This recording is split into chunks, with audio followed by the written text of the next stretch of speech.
Sí, con los que estamos, está. Los que estamos somos los que llegamos. Y bueno, si estamos, voy a compartir. Bueno, largamos y vemos qué surge de todo esto. ¿Está bien? Son y cuarto. Vamos a ir medio rápido. Fundamentalmente, ¿por qué nace la temática de la Big Data o la necesidad de buscar otra forma de almacenar datos que no sea la convencional o la que ya tradicionalmente se venía usando, que son las bases de datos estructuradas, digamos así, las bases de datos relacionales? Porque empiezan a surgir principalmente tres tendencias y tienen que ver con estos tres puntos que están puestos acá. Una es la recolección automática de datos. Significa que se empezaron a desarrollar especies de autómatas, digamos, que generan información, van generando información que no es información estructurada, digamos así, es información, o son sensores, o son cámaras, o son distintos tipos de sensores, digamos así, que generan información que no se puede catalogar en filas y columnas, digamos así. Entonces, esa es una de las razones. La otra es la relación individuo espacio-temporal, que no es ni más ni menos que el celular y la individualización, digamos, de toda la información a partir de un smartphone, digamos así. ¿Por qué? Porque nuestra vida se volcó al celular. Llevamos ahí todo tipo de información. Tengo acá un dibujito que está muy bueno, que muestra más o menos qué es lo que llevamos dentro de un celular. Bueno, password, número de tarjeta de crédito, seguro social, la obra social, mensajes, número de teléfonos, nombres y direcciones, localizaciones, contactos, archivos recientes o no, archivos borrados. O sea, mucha información llevamos ahí. Entre otras, justamente porque al instalar una aplicación nos pide, no sé, cualquiera. Si instalamos el Candy Crush nos dice que activa la geolocalización, no sé para qué, pero si no la activa no puedes jugar. O algo así. Entonces, pumba, se activa.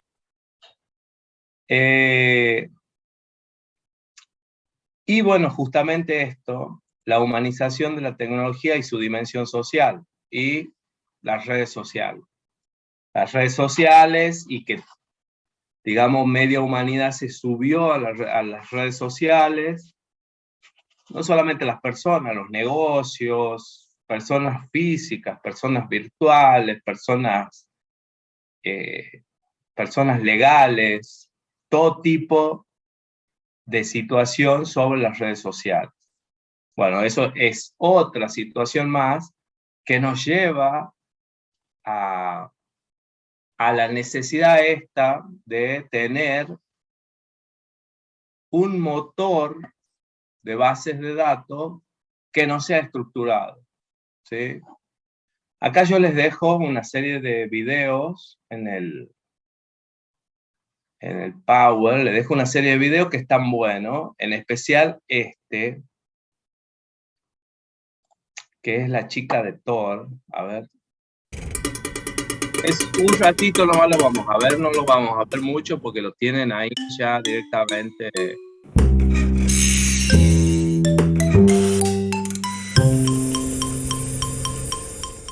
Cometemos 3 errores. A ver, esta chica lo que promueve la utilización de Tor, que es un navegador que está fuera de los navegadores, digamos, para entrar a la web profunda, digamos así. Entonces, está mostrando una realidad medio paralela a lo que todo el mundo conoce, digamos. Por ahí es medio alarmante las cosas que dice, pero no es para que lo tomemos desde ese punto de vista, sino es como para que tomemos conciencia de la cantidad de información que se genera. El primero es infravalorar la cantidad de información que producimos cada día. El segundo es despreciar el valor de esa información. Y el tercero es pensar que nuestro principal problema es una agencia distante y superpoderosa que se llama NSA. Y es verdad que la NSA tiene el mayor acceso, los mejores recursos, las mejores herramientas, pero no les hace falta nada de eso para espiarnos a nosotros, porque nosotros lo tenemos todo ahí, vivimos en casas de cristal. Este es Malte Spitz, es miembro del Partido Verde Alemán, y en 2009 Malte le pidió a su compañía telefónica que le mandara todos los datos que tenía sobre él. Y la Deutsche Telekom, que era su compañía, le dijo que no. 2 demandas más tarde le mandaron un CD con un Excel de 30.832 líneas, como Guerra y Paz, pero 3 veces.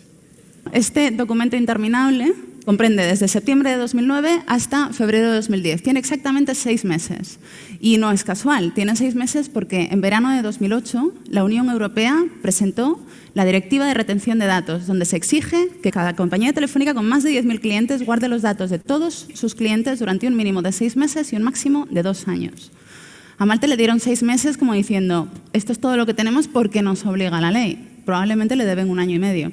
Entonces Malte, que no podía leer máquina, se lo mandó a un semanario que a su vez contactó con una agencia de visualización de datos para hacer algo con esto, ¿no? Entonces ellos cogieron estos datos de Deutsche Telekom y otros datos de Malte que eran públicos, como por ejemplo de su cuenta de Twitter o de su blog. Y con esto hicieron este mapa que estáis viendo ahora, que más que un mapa es como un diario automático y terrorífico de la vida de Malte. Podemos ver cuándo va en tren, qué es lo que está haciendo ahora mismo, cuándo se para, dónde se queda, cuándo va, cómo va, cuánto tiempo está, cuándo está comiendo, cuándo está durmiendo, como ahora mismo, cuándo coge un avión, quién le llama, cuánto tiempo le llama, quién le manda mensajes, qué mensajes. Lo vemos todo. Esto está en la web, ¿eh? Lo podéis ver. El motivo por el que pasa esto es que Malte tiene un teléfono en el bolsillo que cada 5 minutos hace un ping a la antena que tenga más cerca y le dice, ¿tienes algo para mí? ¿Tengo algún correo? ¿Tengo algún mensaje de WhatsApp? ¿Ha pasado algo en el mundo? Levantad la mano los que tenéis un teléfono en el bolsillo que hace lo mismo. Entonces, nuestros teléfonos cada 5 minutos están diciendo, estoy aquí, ahora estoy aquí, oye que estoy aquí. Y esto es lo que pasa. Y esto no tiene precedentes, esto no lo teníamos antes. El equivalente directo es esto que tenéis ahora en la pantalla. Esto es el perfil de una persona vigilada por la Stasi durante años. Es como una servilleta, ¿no? Con 46 post-its ahí que incluyen a su tía, el lechero, el cura de su parroquia. Esto son 5 minutos en la vida de Malte Spitz. Y esta información es automática. Y lo peor es que esto es solo la información sobre Malte, pero Malte está rodeado de gente como nosotros, con teléfonos como el suyo, que están produciendo la misma información. Y esa compañía los ve todos. Este es una foto de mi compañero Juan Luis Sánchez, es una foto del 15M. Pero vamos a verla desde el punto de vista de las telecomunicaciones. Esta plaza está llena de móviles. Y con esos móviles podemos saber exactamente quién está en la plaza, casi como si pusiéramos un cordón alrededor, ¿no? Con nombres y apellidos. Y no solo sabemos cuándo han venido, de dónde han venido, con quién vienen, con quién se van, a quién llaman. Lo sabemos todo sobre ellos. Sabemos incluso si están en el 4º piso o están abajo en la plaza. Esto es como ve esa foto un algoritmo de análisis de tráfico. Y aquí ya empezamos a ver un poco cosas chulas, ¿no? Vemos que no toda la gente que está en la plaza es igual. Hay gente más importante que otra. Entonces, si tenemos control sobre estas, digamos, telecomunicaciones, sobre esta red, podemos hacer cosas como, por ejemplo, apagar los nodos.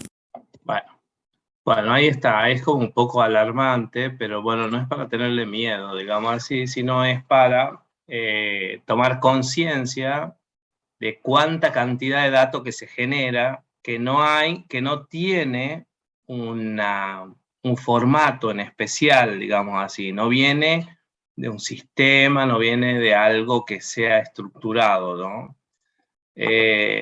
Entonces surge la necesidad de almacenar, digamos, de almacenarlo de alguna forma que no sea estructurada. Bueno, a partir de ahí, los datos de la cantidad de información que se genera son abrumadores, ¿sí? Y antes de empezar, digamos, con a ver la parte técnica de lo que sería un motor de Big Data,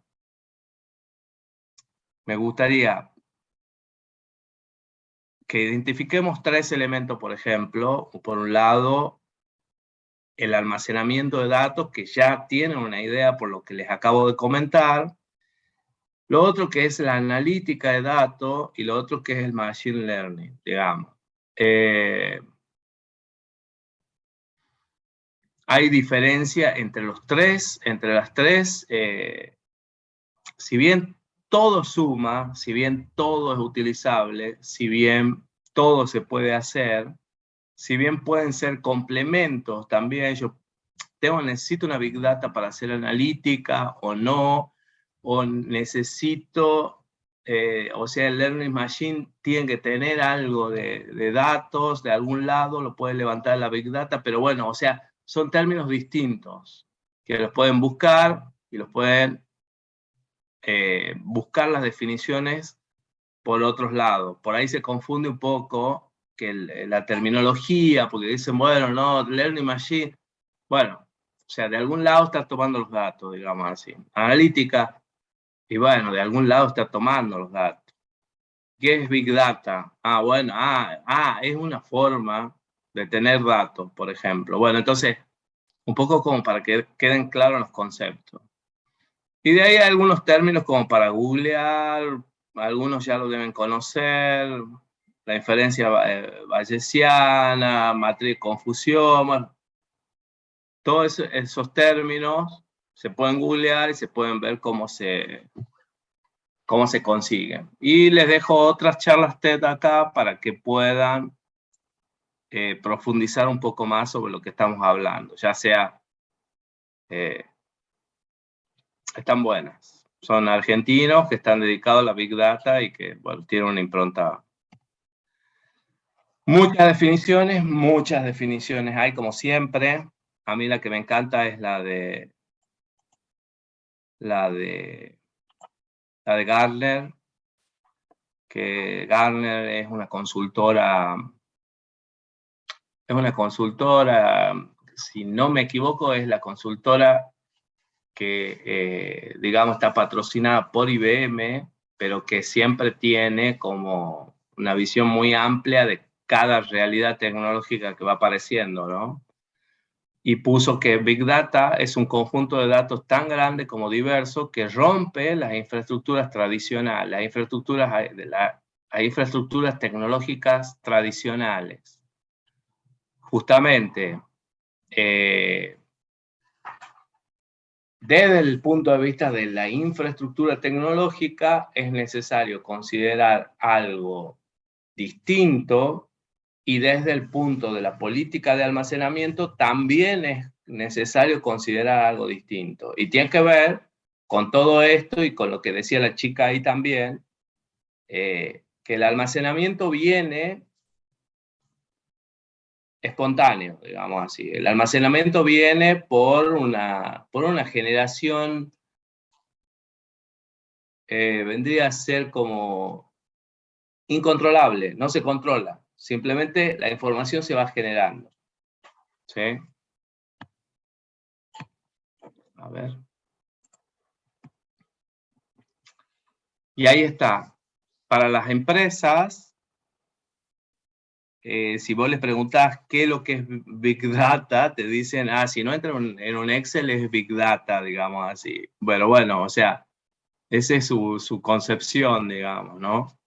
Pero esta definición me encantó también, que es de un argentino, que nos conformamos diciendo que Big Data se refiere a una copiosa cantidad de datos anárquicos y amorfos. Justamente anárquicos porque son independientes, no se generan voluntariamente, eventualmente sí, pero la mayoría de las veces no, y amorfos porque no tienen una estructura dada, ¿sí? Son espontáneos, etcétera, etcétera. O sea, esa es la característica de esta forma de almacenar datos. Hay 3B que caracterizan y que también los puso Gartner, que es el volumen, la velocidad y la variedad de la información. O sea, como para empezar, o sea, en esa maraña de datos incontrolables, como para empezar a tomar conciencia, digamos así, de qué es importante y qué no, se tomaron las primeras 3B, que ahora ya creo que van como 7B, pero las primeras 3B, que es una B hace referencia al volumen de la información, es una de las variables, una de las dimensiones a considerar, el volumen. Otra de las dimensiones a considerar es la velocidad con la que se genera ese dato o la velocidad con la que debo generar una respuesta del dato, ¿sí? Y otra es la variedad. La variedad está relacionada un poco con qué tipo de dato es y cómo lo puedo trabajar, digamos, qué variedad tiene. O sea, puede ser un número que viene en formato texto o viceversa, o si tengo suerte es un número que viene con formato numérico, por ejemplo. Bueno, y así. Diversidad de tipos de datos, digamos, ya no hay un tipo de datos puntual, no puedo catalogar, es difícil catalogar los tipos de datos. Así como cuando abro y armo una tabla y voy poniendo los campos y tengo que definir el tipo de datos, bueno, Big Data es muy difícil eso. Obviamente la veracidad del dato, que tiene que ver con cuánta verdad tiene ese dato que estoy levantando. Por ejemplo, un tweet, no sé, que diga mañana se pierde el mundo y un retweet sobre el mismo tweet, no, eso es mentira, listo, chao, se terminó la verdad del dato ese. O se mantiene la primera verdad. Entonces, ¿cuál es la verdad del dato ahí? Esa es otra variable también importante que se debe considerar.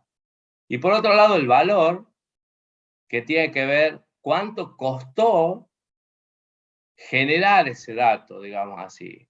Como les digo, por ejemplo, si tenemos una base de datos estructurada, tenemos un sistema que está cargando los datos, que está valida el dato antes de guardarlo, ¿sí? Por ejemplo, no sé, da, por ejemplo, nombre y apellido, ha validado contra una tabla si existe y lo guarda. Fecha de nacimiento, validó contra una tabla y lo guarda. Sí, o sea, es mucho más controlado el dato y ese dato tiene mucho valor contra otro que digo, no, se llama Duilio Sardi. Bueno, pero ¿cómo sabes? Puede que haya puesto Dulio o Diulio, también como me dicen, o bueno, me dicen de varias formas, pero bueno, puede haber habido un error o lo que sea. Entonces, pero no está validado y lo mismo entró a la base de datos. Y ahí son 5 y 2 más debe haber, que no las tengo acá, pero debe haber 2 más.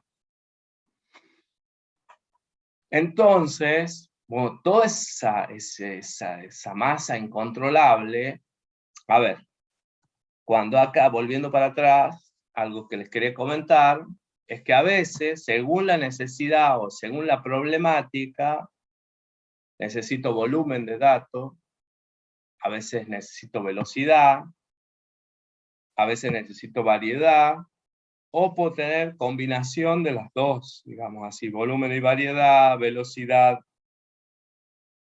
y voluminosidad, bueno, y así, según las características. Porque, por ejemplo, si yo estoy leyendo un chat en línea, ahí necesito velocidad, necesito que se tome línea por línea en el tiempo en que apareció el mensaje, digamos así. Pero si tengo que leer un libro, no, bueno, levanto todo el libro y tengo un volumen interesante de datos ahí arriba. O sea, no necesito tanto la velocidad. Entonces, cuando abordo una problemática de Big Data, tengo que considerar estas variables, digamos, como un elemento importante, porque de acuerdo a eso, ¿qué voy a hacer? Si necesito velocidad, voy a poner más procesamiento y más memoria RAM, y si necesito volumen, voy a poner más almacenamiento, ¿sí? Si necesito más variedad, voy a poner más control de validación del dato a la hora del ingreso. ¿Cuántos tipos de datos se pueden reconocer? Y bueno, se reconocen 3 tipos de datos.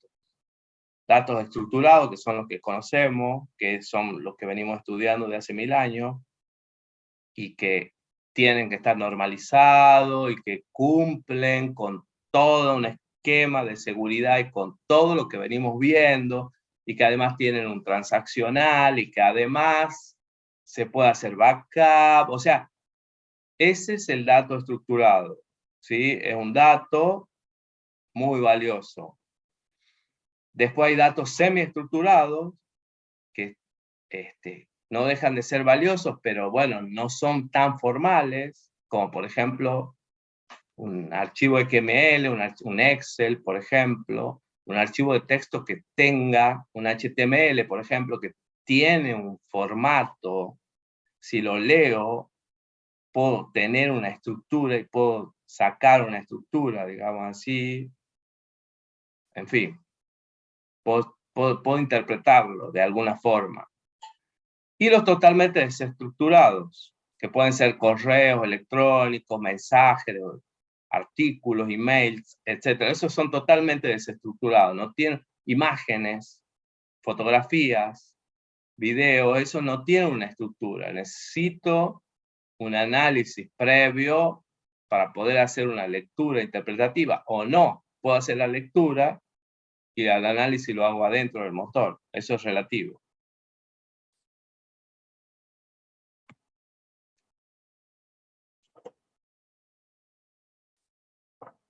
Otro tema a considerar, ¿cuál es el origen del dato?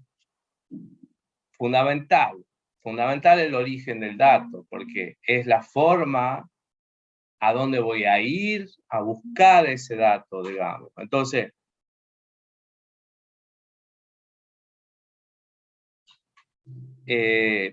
puede venir de múltiples fuentes.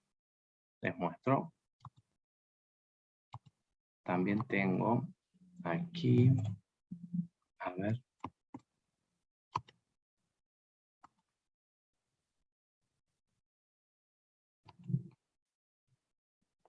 No.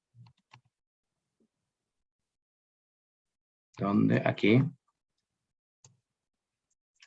Un ejemplo de fuentes de datos. Por ejemplo, todas estas son fuentes. Cualquiera de estas páginas o lugares son fuentes de datos. Facebook, por ejemplo, obviamente, LinkedIn, Touchgraph, Google, bueno, la Biblioteca Electrónica de la Ciencia y la Tecnología. Todo esto pueden ser fuentes de datos, que Banco Interamericano de Desarrollo, por ejemplo. Pues estos son fuentes de datos medianamente formales, digamos así. Hay fuentes de datos no formales. Y la fuente de datos, ¿de qué depende la fuente de datos? ¿A qué me atengo yo con la fuente de datos? ¿A cuál va a ser al problema que voy a abordar con Big Data? Porque, por ejemplo, si necesito tener la noticia más publicada, ¿cuáles van a ser mis fuentes de datos? Los periódicos, varios periódicos, y a partir de ahí buscaré cuál es la noticia más importante del día, por ejemplo. Ay, Dios. Me pierdo. Acá estoy. ¿Sí? Bueno, ahí hay una serie de fuentes también, como la imagen es. El origen del dato justamente es lo que es fundamental a la hora de poder, ¿cómo sería? De poder iniciar el proyecto. O sea, yo tengo una idea de Big Data, es fundamental la selección de la fuente de datos que va a nutrir de información a ese motor, ¿no? Como les digo, si estamos analizando streaming o estamos analizando un chat o estamos analizando un Twitter, puede ser que necesitemos eso, no significa que el retweet, que el ejemplo que les acabo de dar, no sea válido a la hora de la problemática que estoy analizando. Si mi problema es estudiar los tweets, retweets, y bueno, está todo bien, digamos. Sin prejuicio, a eso es lo que voy. Datos provenientes de texto, chats en tiempo real, ¿sí? Messenger, bueno, todas las aplicaciones.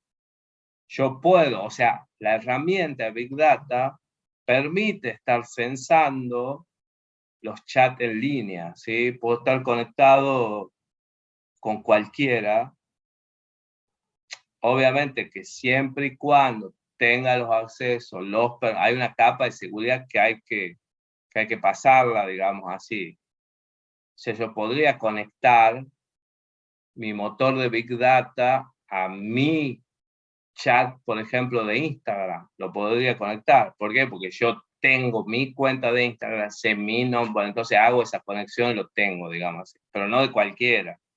Hay que tenerlo o hay que tener un contrato especial para poderlo hacerlo. Esto tiene que ver un poco con la gobernanza de esos datos, ¿no? Si no, sería descontrol. ¿Sí? Bueno, datos, por ejemplo, por el RFID. RFID es un formato de lectura de códigos en forma automática y en simultánea. Por ejemplo, si yo a un artículo le pongo un chip determinado y paso por abajo de una antena de RFID, ¡pum!, me levanta el chip automáticamente. NFC, por ejemplo, por cercanía, puedo acercar el celular y pagar, por ejemplo, o paso la tarjeta del colectivo, ¿sí? Paso tarjeta, eso es por cercanía. ¿Qué es lo que pasa cuando yo paso la tarjeta del colectivo? ¿Cómo funciona eso? ¿Alguien sabe? El colectivo de línea de ese que tomamos acá en la esquina. ¿Alguien tiene idea? Magnetismo, ondas magnéticas de la tarjeta y el sensor. Claro, ahí sería la parte física, digamos así, pero atrás de esa cajita no hay ni más ni menos que un celular que está leyendo esa tarjeta. Esa tarjeta lo que tiene es un código solamente. Vos no tenés el crédito en la tarjeta, vos tenés el código. Entonces, cuando vos la acercás, el celular toma ese código, consulta a una base de datos de Big Data el crédito y devuelve si podés pasar o no. ¿Sí? Esa es la forma en que trabaja. O sea, la tarjeta no tiene nada. La tarjeta tiene un código, nada más que corresponde a la persona que la compró. Todo lo que hace adentro es el celular que está leyendo y está mandando los mensajes. Yo le digo, es un aparato similar, si no es un celular, pasa, pero muy cerca, ¿no? Habría que averiguar, chicos, cómo es. Bueno, y esto tiene que ver con el valor del dato, un gráfico, ¿sí? La variedad y el volumen y la velocidad, ¿no? Los datos que son estructurados, obviamente, son muy valiosos. Como les decía recién, es un dato que está muy validado. Y bueno, los datos que vienen de streaming son un poco más para tomar con pinza en cuanto al valor del dato, ¿no?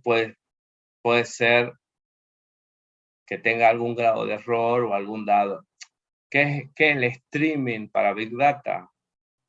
Es lo que les comenté recién, es abrir un puerto y estar conectado a un puerto y esperando que esa conexión suceda algo, aparezca un mensaje. Aparece el mensaje, tú lo toma y lo lleva y lo almacena. ¿Cómo viene el mensaje? ¿Qué es lo que trae el mensaje? Y bueno, y ahí son muchas cosas.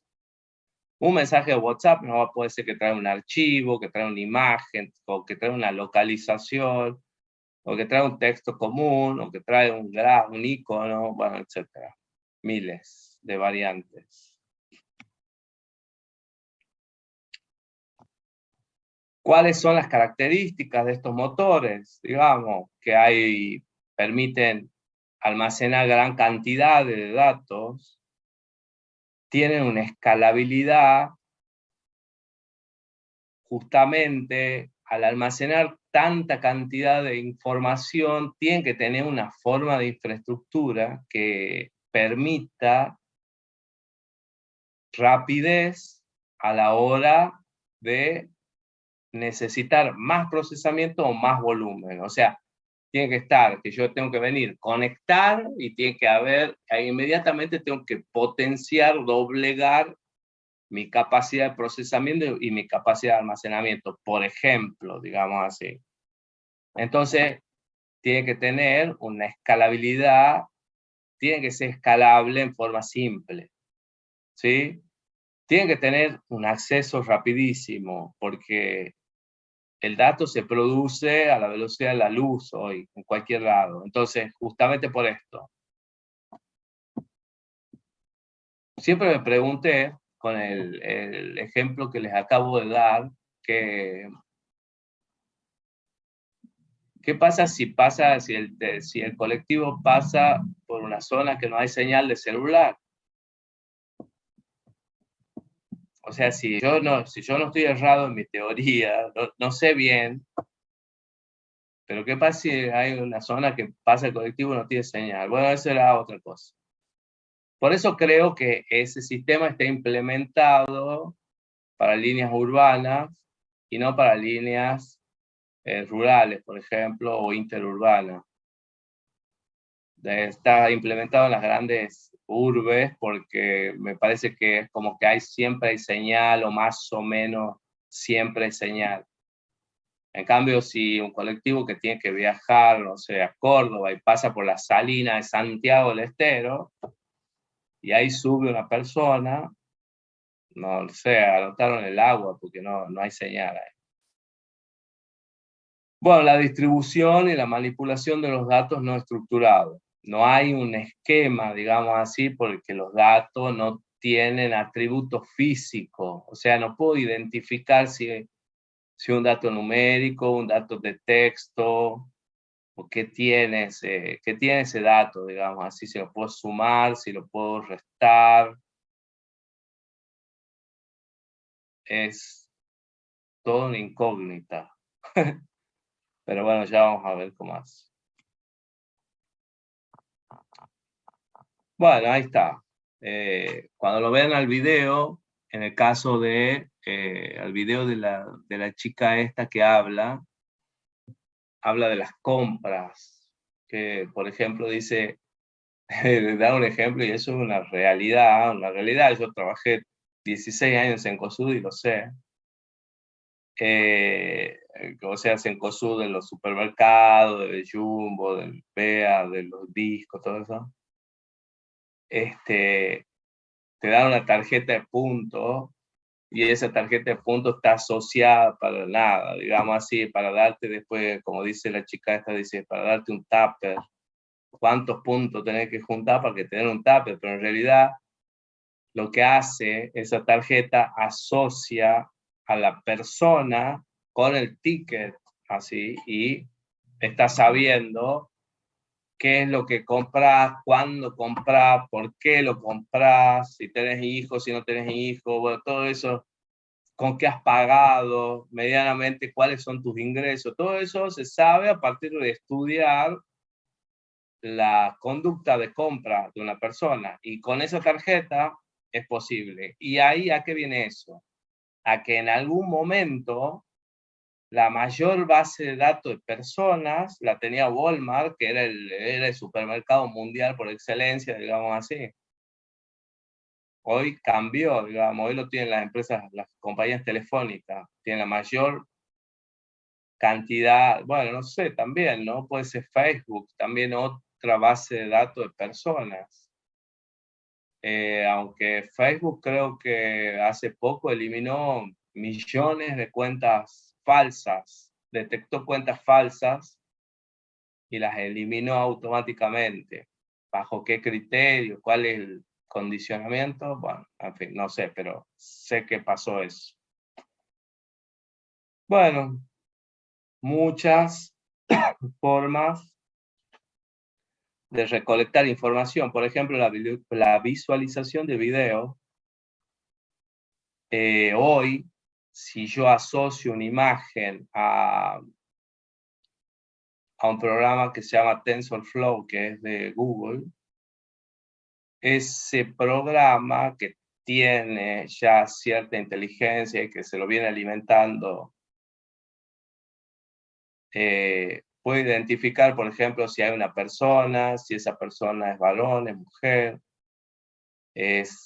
no, te lo da en porcentaje, es 98% hombre, dice, por ejemplo.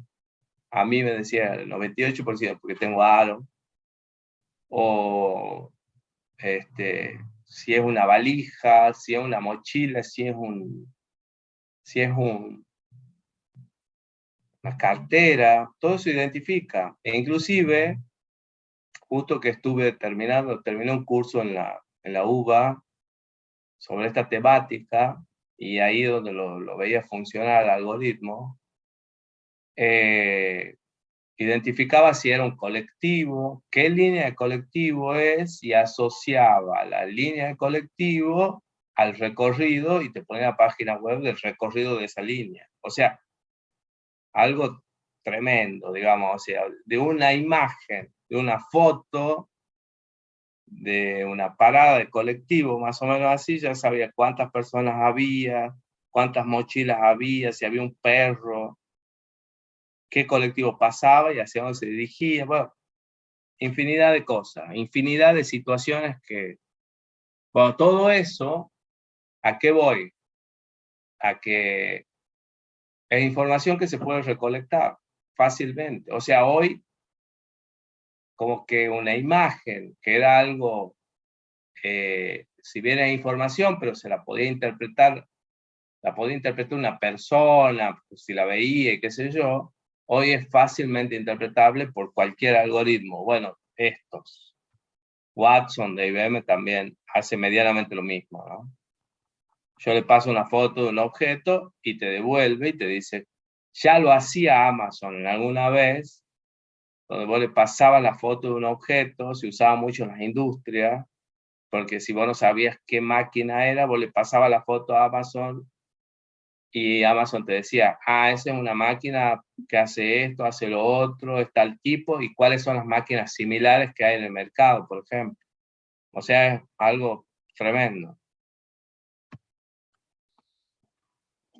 Entonces, en concreto, ¿qué representa la Big Data? La Big Data puntualmente. Por un lado, la recolección del dato. Por otro lado, es el procesamiento del dato. Y por otro lado, es el resultado que doy. Todo esto está relacionado a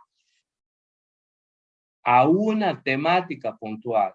O sea, yo no puedo tener mucha diversidad del objeto que estoy estudiando, digamos así. Entonces, colecto datos que me van a servir para mi problemática y la voy a procesar para mi problemática y voy a dar una respuesta para mi problemática.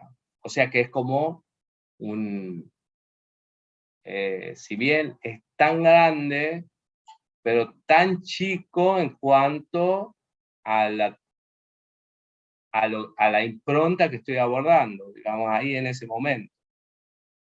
Pero bueno, como la capacidad de almacenamiento es casi infinita, puedo abordar todas las temáticas que quiera.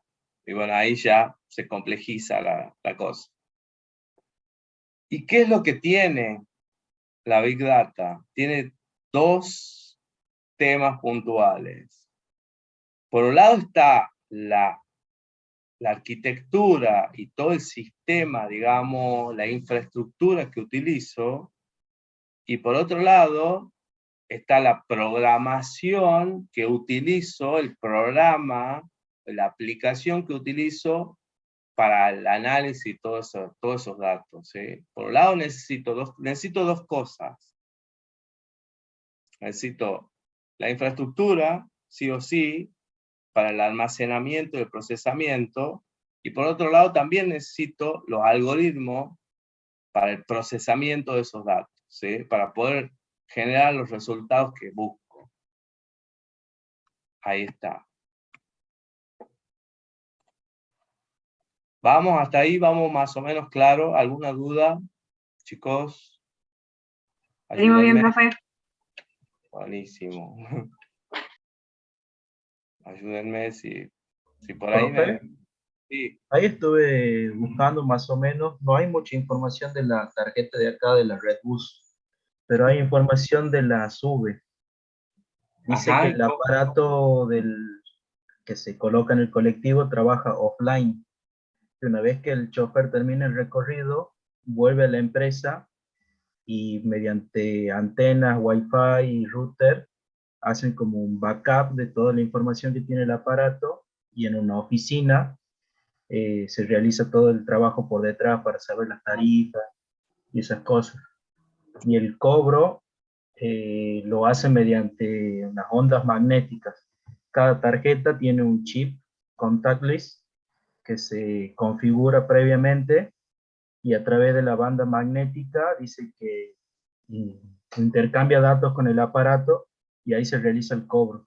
Que las tarjetas no tienen datos de los titulares, sino únicamente del cobro del viaje. el saldo que le queda.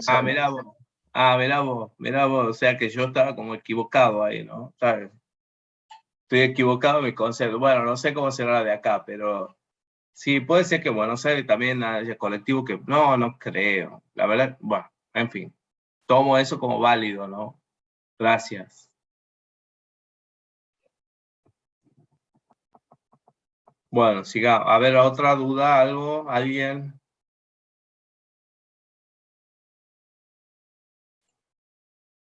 Algo que se les ocurra. Más o menos tenían ya esta idea de lo que venimos hablando. Más o menos ustedes tenían esta idea de Big Data, lo vieron en alguna parte, lo vieron en alguna materia. Estoy hablando. En otra materia no, pero muy así a grandes rasgos, muy por encima. No tan profundo. Está bien. Hace poco habíamos asistido a una charla que nos había invitado la cátedra de proyecto y han hablado sobre esto, algo más o menos, ¿no? Perfecto. Son cosas que generalmente no se dice o que están como ocultas ahí porque, bueno, depende quién lo agarre o cómo se vea, digamos así, porque empiezan a surgir una serie de dudas. Siempre hay dudas sobre el tema de los datos, porque, por ejemplo, al abordar esto, cualquier tipo de dato, de cualquier forma, de cualquier fuente, surge cuáles son datos privados y cuáles son datos sensibles. y cuáles son datos públicos, por ejemplo. O sea, yo, o mi DNI, que es privado o es público. ¿Es en sí un dato sensible mi DNI? En fin, o sea, hay una problemática ahí, y encima las leyes en Argentina son muy pocas, son en relación a datos son 3 leyes nomás, ¿no? Una, cuando se creó el INDEC, hay una ley ahí que dice que el Estado puede tomar la información de las personas hasta cierto punto. Después otra que creo que Facebook surgió antes que salga esta ley, que resguardar la privacidad de la persona. Bueno, o sea, son como muy desactualizadas, digamos así. Es como que habría que abordar ahí, habría que ver cómo tomar esa temática. De todas formas, esto tiene que ver con esto que le estoy diciendo yo, tiene que ver con la gobernanza del dato, que significa qué datos genero, quién lo consume, ¿sí? A quién lo puede ver, quién lo puede modificar. Bueno, eso es raro, digamos, que puedan modificarlo, pero ¿quién puede visualizar determinada cantidad de datos, digamos así? Ese es el tema.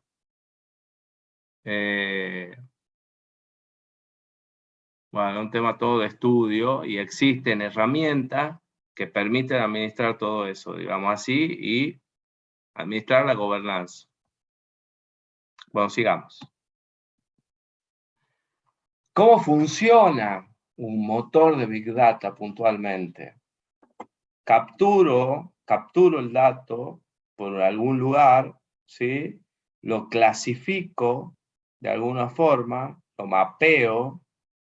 O sea, en realidad, capturo el dato y lo mapeo. Significa que lo paso al lugar de almacenamiento donde va a estar. El lugar de almacenamiento puede ser la memoria RAM o puede ser el disco. Ya van a ver por qué. No da seguridad que el dato ha sido guardado una vez que está dentro del motor. Ya lo vamos a ver. Y después tengo un procesamiento, que es la tarea de reduce, que se llama, ¿sí? Y después tengo el resultado. Como por ejemplo, este ejemplo es uno de los más comunes de procesamiento de Big Data que hay, ¿sí? Donde pongo palabras, ¿sí? En el documento 1, esta palabra, el documento 2, esta palabra, el documento 3, esta palabra, el documento 4, ingresan, ¿sí? Le hago un mapeo, y cuando hago el reduce, descubro que hay 2D y 2 for. ¿Sí? Entonces, ¿qué es lo que hice acá? Armé un histograma, una especie de histograma, contó la cantidad de palabras dentro del documento. Bueno, acá hay 2 palabras, pero el documento puede traer miles de millones de palabras, por ejemplo. Y bueno, pero acá está la posibilidad de hacer un reduce, ¿sí? Y de clasificar al menos la palabra o los caracteres utilizados, digamos así. Encuentro una concordancia de caracteres. ¿Qué es lo que pasa acá? Si yo pongo un libro de medicina, por ejemplo, y le hago un reduce y saco un histograma, inmediatamente voy a sacar la palabra más utilizada del libro, y inmediatamente voy a saber cuál es el tema del libro. Cuando yo tenga las 10 palabras más usadas del libro, ya sé hacia dónde apunta el libro, puntualmente. Bueno, así con todo. Con una revista, un diario, etcétera, etcétera. O sea, es la forma de trabajo que tiene un motor de Big Data, que es bastante... ustedes lo ven simple, es muy simple, pero es muy interesante a la hora del análisis, ¿no? ¿Cuál es la infraestructura? Bueno, Big Data es big, o sea, es algo, una inmensidad tan grande. Una infraestructura de Big Data puede contener miles de temas, digamos así. Por un lado, acá abajo están las fuentes de datos. A ver, espérenme un segundo. Voy a...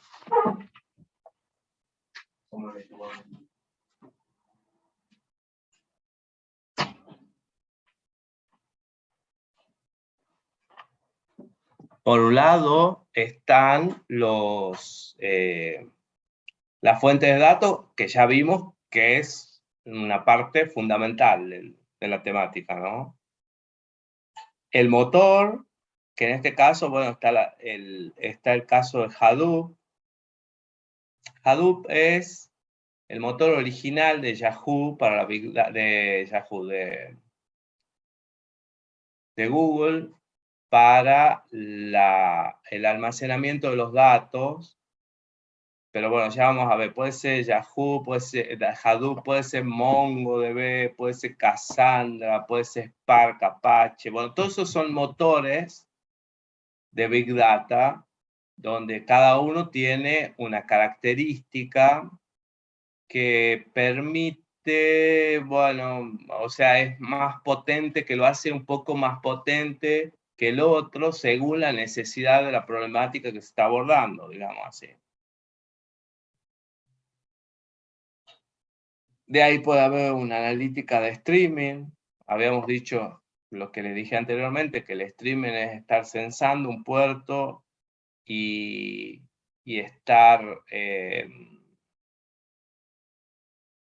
chequeando continuamente qué es lo que está pasando en ese puerto, atento a que pase algo y pasa algo y lo capturo. Y si le pongo analítica en esa captura, significa que lo estudio antes de subir al motor. ¿Ok? O lo subo y lo estudio adentro del motor. Ahí ya no tiene analítica. Ahí ya tiene pura Big Data, digamos así. Tiene bases de datos como las que conocemos. Se puede integrar con otras fuentes. Y bueno, y así una diversidad de... acá hay metadatos, hay analítica de texto, hay así una diversidad de situaciones, digamos así, y todo eso hace a la Big Data. Hasta puedo llegar a armar un Data Warehouse. Acá está el Data Warehouse, Data Mart, que hablamos la vez pasada. Un Data Warehouse puede ser parte de una Big Data o viceversa. O tengo mi Big Data y la paso como genero datos en un Data Warehouse. Podría ser también.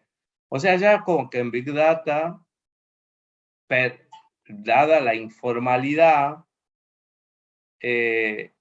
permite juntar muchas técnicas, mucha variedad de situaciones, digamos. Entonces, se considera, no se nos cierra la infraestructura de la Big Data en un motor puntual así, sino en un montón de otras cosas. No solamente en el motor, sí, el motor sí está bien, es importante, la segunda capa de esta pila tecnológica, digamos así, sí, es una pila tecnológica, pero es esta segunda capa, pero puede ser, todo esto hace a la Big Data. ¿Cuáles son los tipos? Como los que les comenté. Hoy por hoy ya ahí quedan unos cuantos, digamos, van quedando como potentes, como utilizables, como empresas que pueden dar algún soporte, como empresas que pueden dar alguna respuesta ante fallas. Pero bueno, hay 4 tipos, digamos, de motores y son unos orientados a clave-valor, que son los que tienen, hacen listas encadenadas. Entra un dato, lo ponen en un nodo de esa lista encadenada, entra otro dato, lo encadena y arma la lista encadenada simple que conocemos de, no sé, de primer año que vimos, no sé cuándo se vio, sí, que tiene toda una estructura de pila o de cola, etcétera, etcétera. Bueno, todo eso es una lista encadenada. Hay motores orientados a grafos, ¿sí? Hay motores orientados a tablas, o sea que tiene ya una pequeña, un pequeño trato de organizarlo en tabla, ¿sí? Deme un segundito.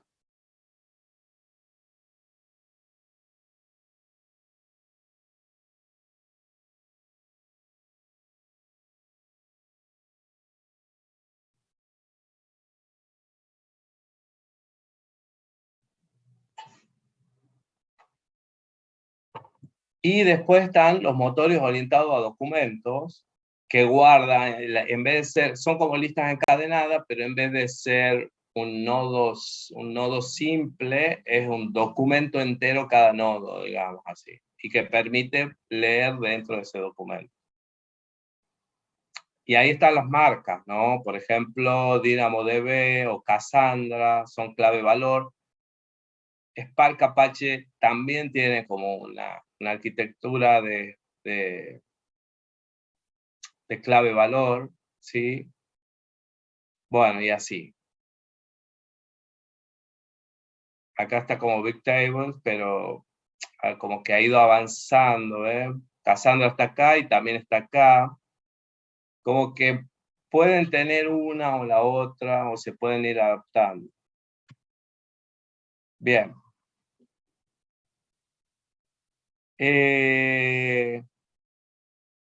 Puntualmente, ¿qué es lo que pasa acá?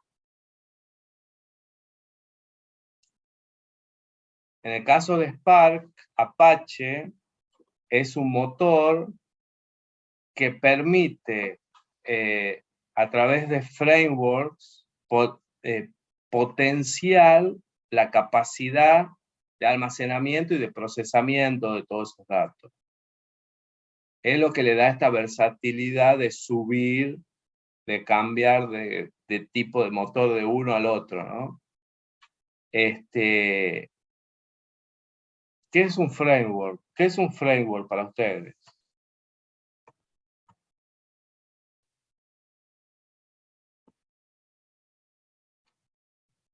Olis, ¿hay alguien en esta aula? Porfa, chicos.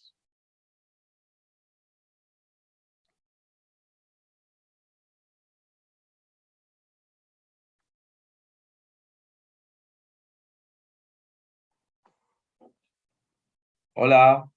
Como lo ¿Hay venimos alguien? viendo, profe, es un marco de trabajo, un esquema, por así decirlo. Claro, esa vendría a ser la definición básica de framework, o sea, la definición textual.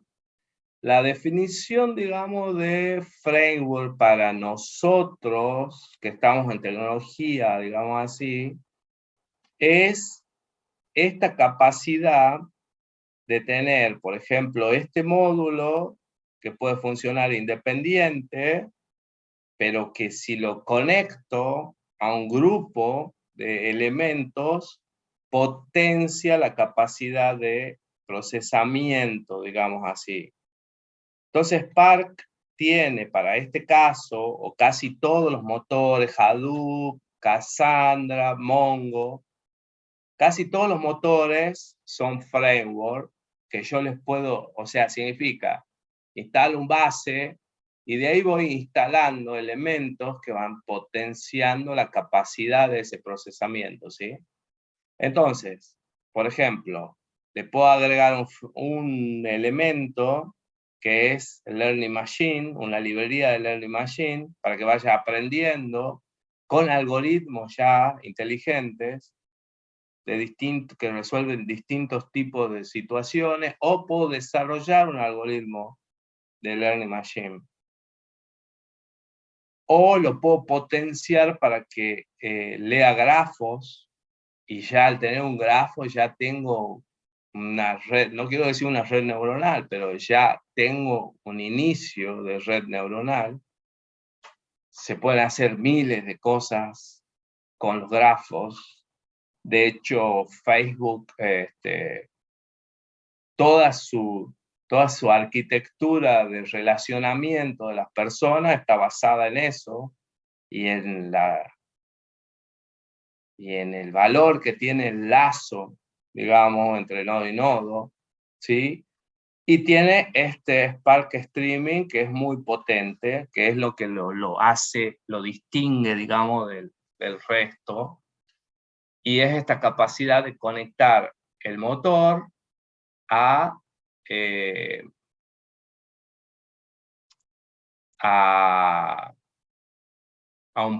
como les decía recién, a un puerto y censarlo, ¿no? Y ver qué es lo que pasa y si ocurre algo, tomarlo. Puedo conectarlo a todas las redes sociales, a todos los chats de lo que se les ocurra, se puede conectar. Y otro elemento importante del framework es el Spark SQL. ¿Por qué? Porque yo, al ser información tan destructurada, no tengo un lenguaje SQL al cual yo pueda consultar, ¿sí? Pero tengo un pseudo SQL que me permite más o menos hacer un select sobre determinados grupos de datos, digamos así. Eso está muy bueno, digamos así. Es un pseudo SQL. Tiene algunas diferencias de sintaxis también. Y por otro lado,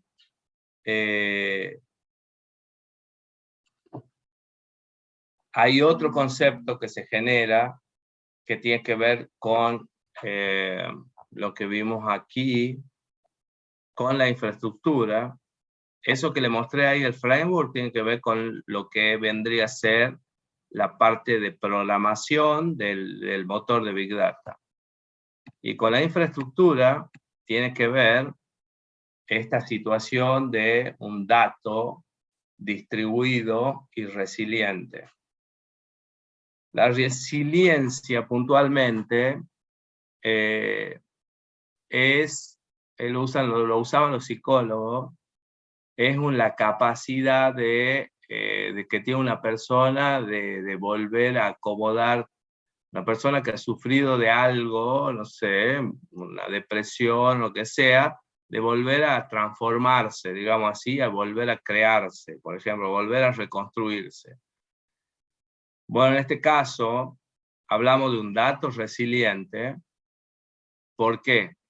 Porque estos motores son distribuidos y la distribución tiene que ver con un nodo principal, que es el que recibe la fuente de datos, y a partir de ahí, cualquier PC de cualquier lado del mundo se puede convertir en un nodo como parte del servidor, y de pronto ese nodo desaparece por alguna situación.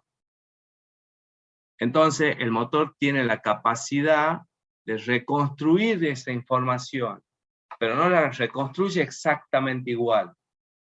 La reconstruye similar, lo que ha podido recolectar y lo que ha podido hacer, digamos así. Por eso se habla de un dato resiliente, ¿no?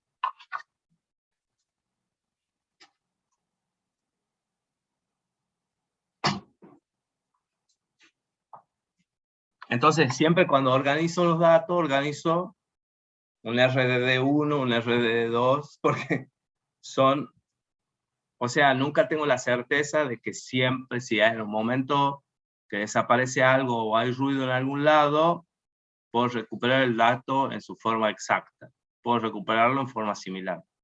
En realidad el mismo motor lo hace eso, lo recupera en forma similar. ¿Por qué? Porque va recolectando de los otros nodos, todo es distribuido, va recolectando de los otros nodos información y va reconstruyendo, tratando de reconstruir lo que perdió.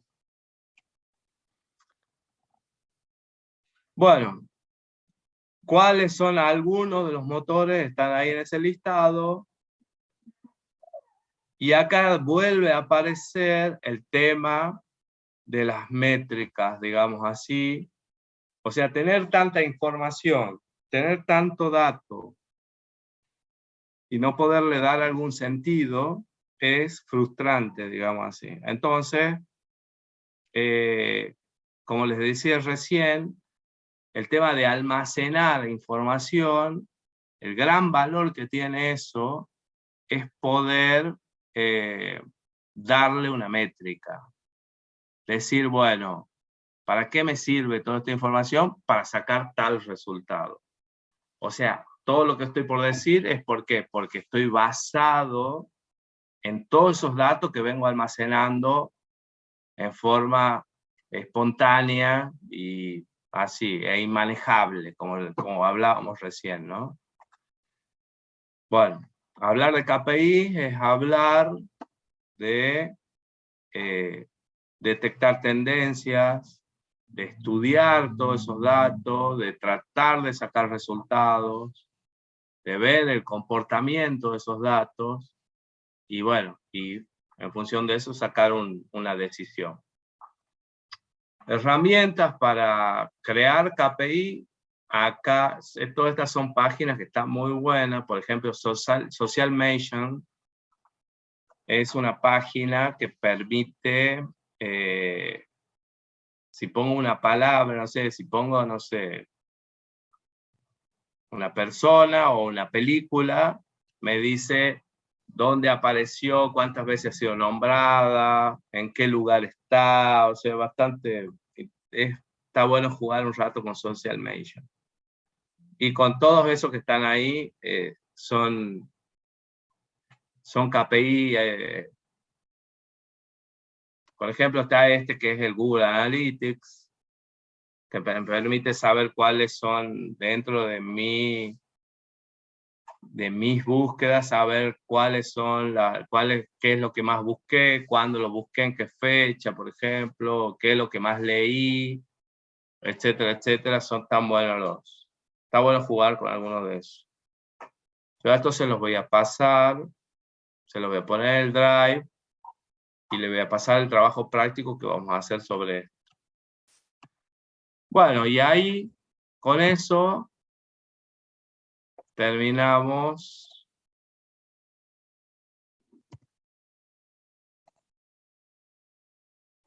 A ver. Con eso, si se entendió, con eso terminamos, cerramos el tema de Big Data. Yo les voy a pasar esta diapositiva porque, bueno, hay cosas que están buenas googlearlas, que están buenas verlo, porque hay algunos videos, y le voy a pasar el trabajo práctico. Y bueno, ya vemos cuando presentamos el trabajo práctico. Que es un trabajo práctico simple. Sí, voy a tratar de hacerlo mañana, bueno, mañana, sí, mañana. Voy a tratar de hacerlo lo antes posible. ¿Alguna duda, chicos? ¿Algo que me quieran comentar? Y bueno, profe, las dudas surgen cuando empezamos a hacer trabajos prácticos.